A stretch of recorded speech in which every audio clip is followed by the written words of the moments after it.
And I think I want to talk about one more of the influences. Kendrick Lamar. We all love Kendrick. Yeah. Love Kendrick. Yeah.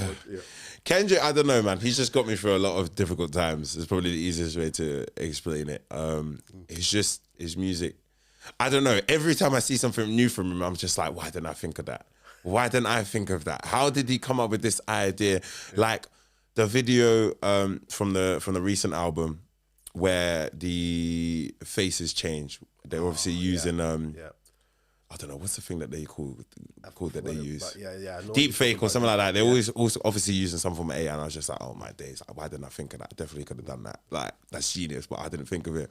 Or like the video where it's like him and the girl in the house and they're arguing, having a conversation.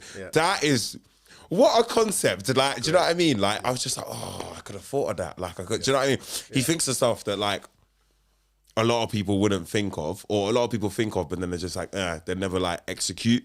So I don't know. He teaches me like how to execute my ideas. Like, be creative, focus on your path. Don't worry about anybody else, and just do what makes you you, sort of thing. And that's how I guess I execute most of my ideas. Like a lot of the ideas I come out with are quite, I guess, wild, wacky, but I execute them. So and that's a good thing from Kendrick. It's like he's so different from a lot of other artists, but he's still pushing himself in the best way that he can represent himself and being himself and not following any trends and stuff. So, you know, I love that because it's one of the things that gets me about Kendrick, right, is that he's got so much personality in all his music.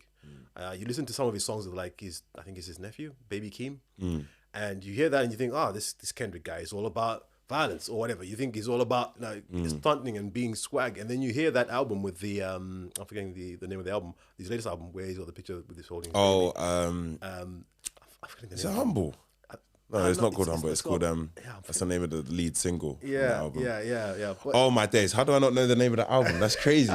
That's actually wild. I've actually forgotten it, but I can picture. I can see the image of him with his baby mom. I think sitting on a bed, and then he's holding the kid. But he talks about his struggles in the relationship, and he opens up a little bit more about like all that kind of stuff. It's a deeper album. And then you look at the album like Pride, there's different levels to what he does, different layers to what he does. And then there's the conscious stuff, Black at the Berry. He switches like rapping voices and singing like it's 6 different styles in one track. It literally does that. So I love that.